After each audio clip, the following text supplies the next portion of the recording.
In this chapter, we are mainly focused on the structure and properties of crystalline solid. So next part is types of crystalline solids.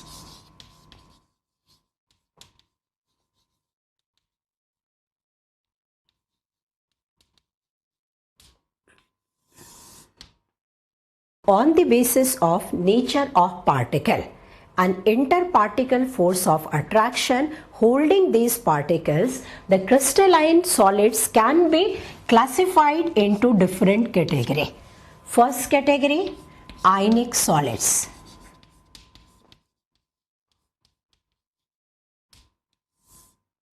In ionic solid, the constituent particles are ions.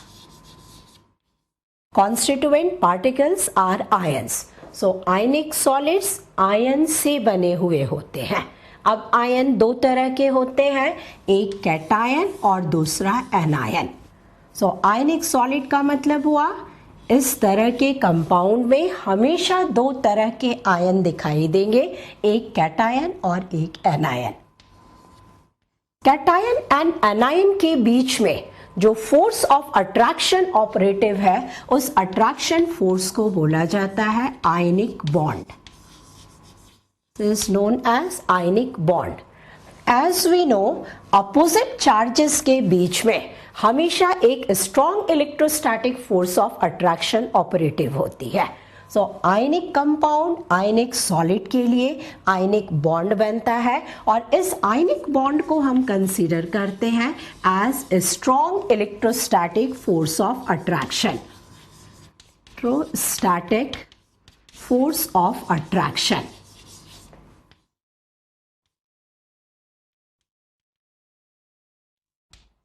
इस attractive force का magnitude different compound में different होता है, but in general they are considered as a strong force of attraction.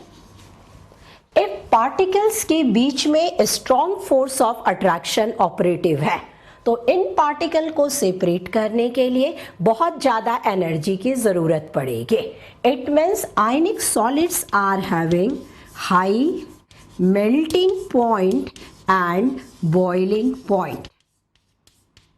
They are having high melting point and high boiling point.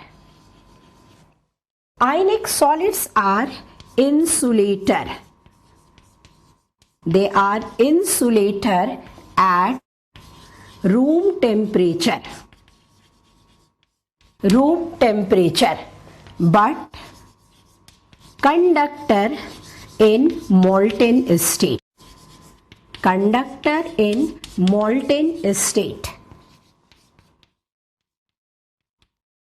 जितने भी ionic compound हैं, जितने भी आयनिक सॉलिड है, उनमें कैटायन एंड एनायन प्रेजेंट है. बट इन सॉलिड स्टेट ये particles अपनी अपनी पोजीशन पर फिक्स हैं. ये पार्टिकल अपोजिट इलेक्ट्रोड की तरफ मूव नहीं कर सकते हैं. So due to rigidity in this solid structure, in general इनका बिहेवियर कैसा लिया जाएगा, इंसुलेटर की तरह. लेकिन जब हम इस सॉलिड को मोल्टन स्टेट में लेकर आएंगे, तो मोल्टन स्टेट में attraction force between cation and anion decreases और उसके कारण ये पार्टिकल, ये आयन इजीली मूव करना शुरू कर देते हैं. तो जब आप इसको मोल्टन स्टेट में लेंगे, ये कंडक्टर की तरह बिहेव करेंगे, सॉलिड स्टेट में इंसुलेटर की तरह बिहेव करेंगे. आयनिक सॉलिड के बहुत सारे एग्जाम्पल हैं. In fact all the ionic compounds are ionic solid, like sodium chloride, calcium carbonate, calcium carbide. Some of the examples of ionic solids are these one. Next category of crystalline solid is covalent solid.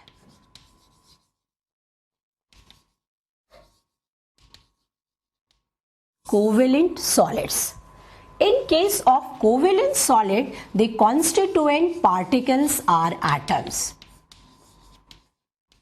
Particles are atoms. अब देखिए, यहाँ particle atom है. Atom as a whole is neutral atom. तो इन neutral atom को एक दूसरे से जोड़ने के लिए एक स्ट्रॉन्ग फोर्स ऑफ अट्रैक्शन काम कर रही है, जिसको हम बोलते हैं कोवेलेंट बॉन्ड। एग्जाम्पल देखिए, एग्जाम्पल से क्लैरिटी आएगी। एक एग्जाम्पल हम लेते हैं डायमंड और इट इज ग्रेफाइट। अब डायमंड के बारे में आपने पढ़ा है, diamond is made up of carbon. Carbon atom एक दूसरे से टेट्राहेड्रल मैनर में अटैच्ड होते हैं। ये कार्बन ये भी दूसरे कार्बन के साथ टेट्राहेड्रल मैनर में अरेंज हो जाएगा, अटैच्ड हो जाएगा। तो यहाँ ढेर सारे एटम प्रेजेंट हैं और ये एटम एक दूसरे से कोवेलेंट बॉन्डिंग के थ्रू अटैच्ड हो रहे हैं and this covalent bond is formed due to sharing of electron. तो इस कोवेलेंट बॉन्ड को हम क्या कंसीडर करते हैं? This is considered as very strong bond, very strong bond. अब स्ट्रॉन्ग बॉन्ड बन रहा है तो लैटिस एक्सपैंड करता चला जाएगा। एक कार्बन दूसरे से अटैच्ड हुआ, दूसरा तीसरे से अटैच्ड हुआ, तीसरा चौथे से अटैच्ड हुआ और सॉलिड का स्ट्रक्चर एक्सपैंड करता चला जाएगा।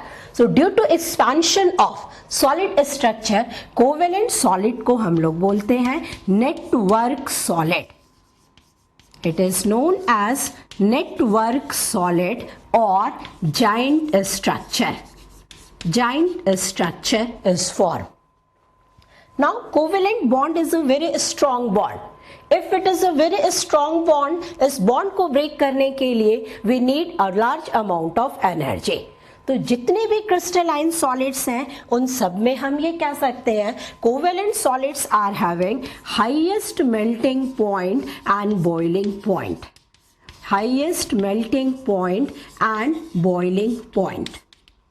डायमंड के बारे में आपने सुना भी होगा कि डायमंड की हार्डनेस बहुत ज़्यादा होती है। वाई डायमंड की हार्डनेस ज़्यादा क्यों होती है? Why it is the hardest substance, उसको आप यहाँ से समझ सकते हो। कार्बन से कार्बन अटैच्ड है, इस तरह एक कार्बन दूसरे कार्बन से अटैच्ड होगा तो बॉन्ड स्ट्रॉन्ग बॉन्ड बनती है। और लैटिस में केवल एक ही बॉन्ड नहीं है, बहुत सारे बॉन्ड है। सो अनलेस अंटिल सारी बॉन्ड नहीं टूटेंगे तब तक ये सब्सटेंस मोल्टेन स्टेट में नहीं आ सकता। इट मीन्स इसका मेल्टिंग पॉइंट और बॉइलिंग पॉइंट दोनों ही बहुत ज़्यादा होते हैं। These covalent solids are insulator. They are insulator in solid state as well as in molten state. Exception is graphite. Exception or except graphite. Graphite is a covalent solid but graphite conductor होता है। Graphite को छोड़कर जितने भी covalent solid बनेंगे वहां पर unpaired electron या फ्री इलेक्ट्रॉन की अवेलेबिलिटी नहीं होती है और जब इलेक्ट्रॉन अवेलेबल नहीं है तो इलेक्ट्रॉनिक मोशन नहीं हो सकता है। इसलिए ऐसे सॉलिड इंसुलेटर की तरह बिहेव करते हैं, चाहे वो सॉलिड स्टेट में हो चाहे वो मोल्टेन स्टेट में एग्जिस्ट करते हो। Next type of crystalline solid is metallic solid. Metallic solids.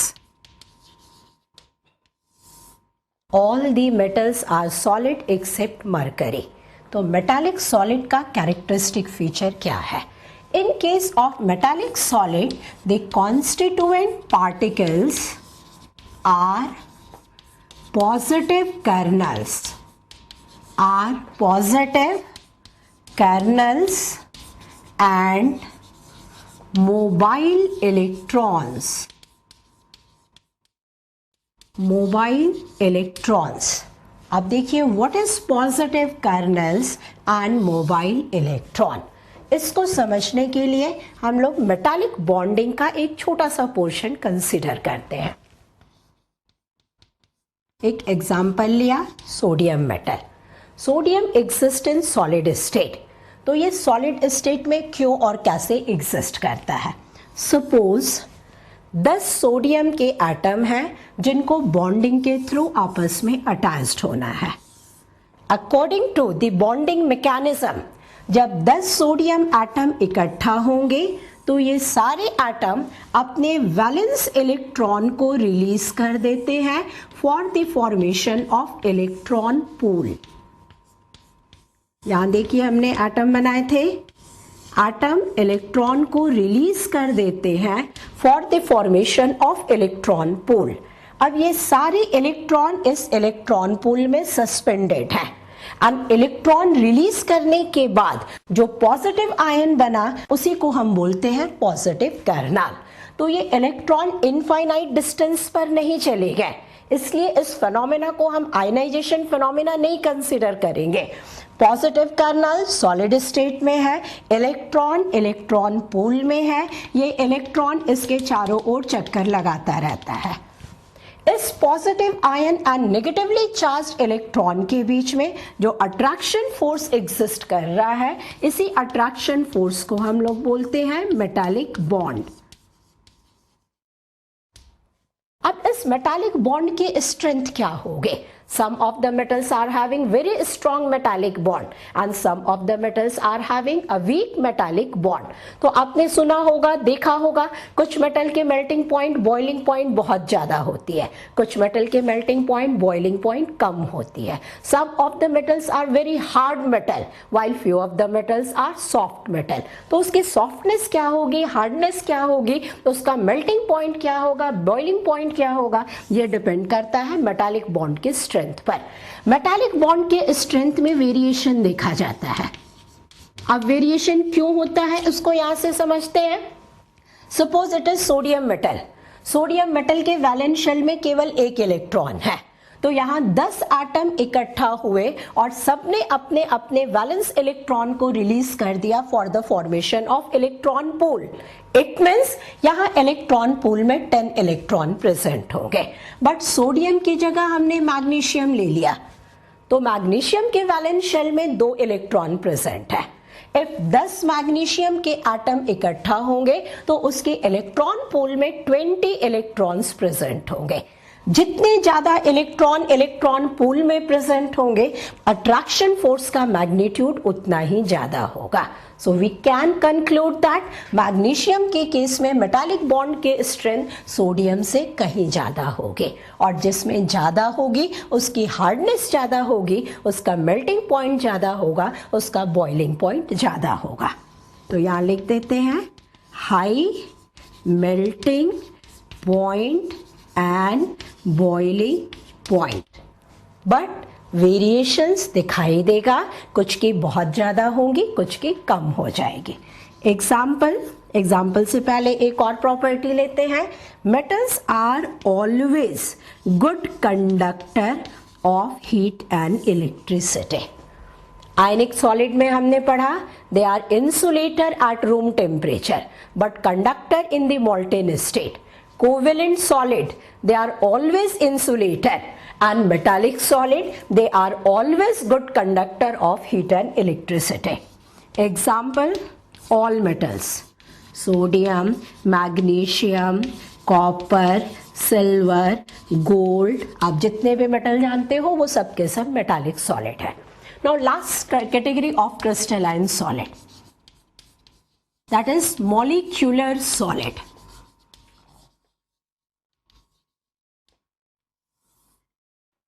Molecular solids are those solids in which constituent particles are molecules. The constituent particles are molecule. Molecule से solid structure का formation होता है। एक example देखिए ice, दूसरा example लेते हैं dry ice. Dry ice is solid carbon dioxide. अब आइस आपने देखा होगा, आइस का कॉन्स्टिट्यूएंट पार्टिकल क्या है? वाटर का एक molecule which is polar molecule. ऐसे ही वाटर का दूसरा मॉलिक्यूल, वाटर का तीसरा मॉलिक्यूल, चौथा मॉलिक्यूल, ऐसे बहुत सारे मॉलिक्यूल्स हैं और ये मॉलिक्यूल्स अट्रैक्शन फोर्स के थ्रू इतने पास आ जाते हैं कि इनका मोशन सीज कर जाता है।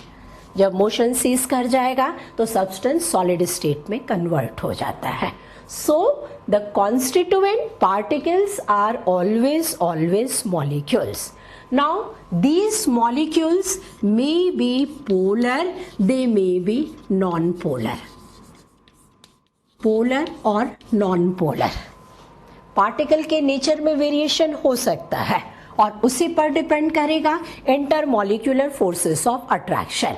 But as a whole the molecule is neutral और न्यूट्रल पार्टिकल के बीच में जो फोर्स ऑफ अट्रैक्शन ऑपरेटिव होती है that is weak van der वाल forces of attraction, van der वाल forces of attraction.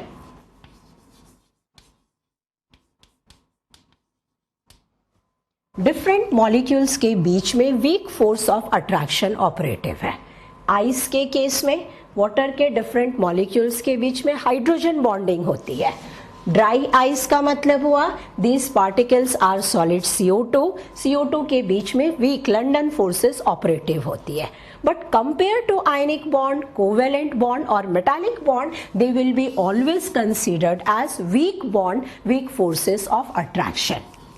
Now see, if there is a weak force of attraction, इसका मतलब हुआ इन दो पार्टिकल को हम एक दूसरे से इजीली सेपरेट कर सकते हैं।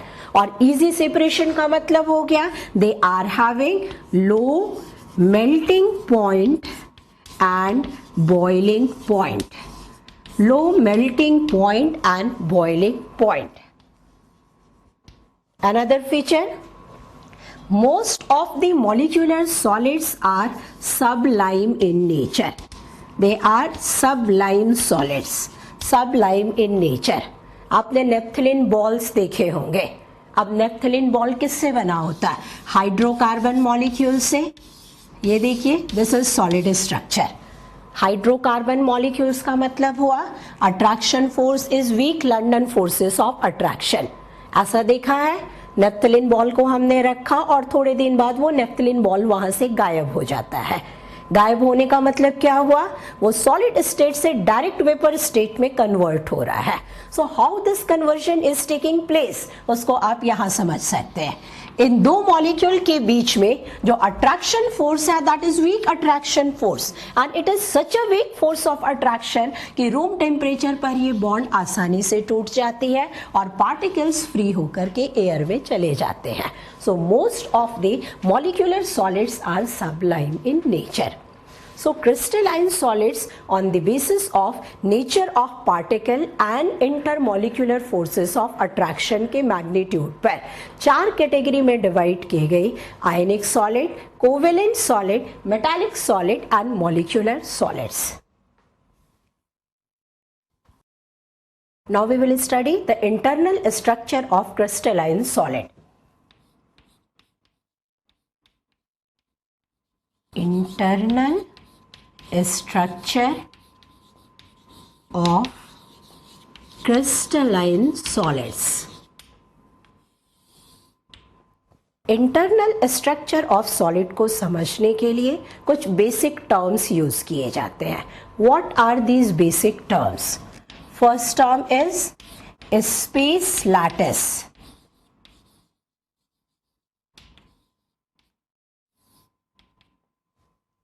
three-dimensional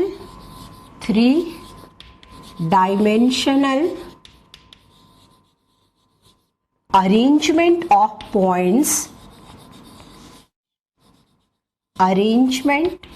points in space.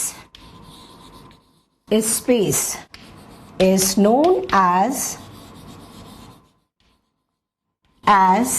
Space lattice. अभी हमने पढ़ा crystalline solid may be ionic compound, it may be covalent solid, it may be molecular solid. The constituent particle may be atom, it may be ion, it may be positive kernel or it may be molecule. How these particles are arranged in three dimension so that we can see a solid substance. That arrangement of points in space is known as space lattice. अब जैसे example देखिए, एक space lattice का formation कर रहा है। Space lattice के formation में पार्टिकल्स रेगुलरली थ्री डायमेंशन में अरेंज होते हैं। पार्टिकल के अरेंजमेंट को मार्क कर रहे हैं, एक पार्टिकल, दूसरा पार्टिकल, तीसरा, इस तरह से पार्टिकल प्लेन में अरेंज हो गए। अब इनको लैटिस में कन्वर्ट करना है। 3 डायमेंशनल अरेंजमेंट का मतलब हुआ एक रिपीटिशन, उस रिपीटिशन से सॉलिड स्ट्रक्चर का फॉर्मेशन हो रहा है। ये इस तरह से सॉलिड स्ट्रक्चर बन रहा है। यहाँ भी पार्टिकल है, यहाँ भी पार्टिकल है, यहाँ भी पार्टिकल है, यहाँ पार्टिकल है।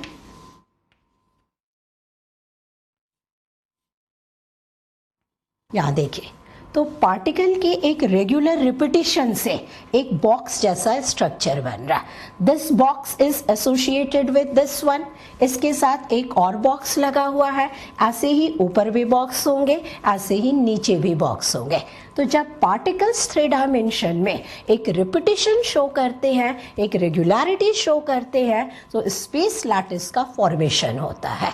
इस कंप्लीट स्ट्रक्चर को, इन पार्टिकल्स के अरेंजमेंट को बोला जाता है स्पेस लैटिस। अब जब हम किसी सॉलिड की स्टडी कर रहे हैं तो हमें पूरे स्पेस लैटिस की ज़रूरत नहीं होती है। हमें उस सॉलिड के स्ट्रक्चर को समझने के लिए एक छोटे से बॉक्स की ज़रूरत होती है।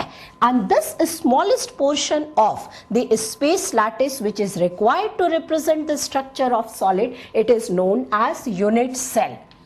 So next term is unit cell.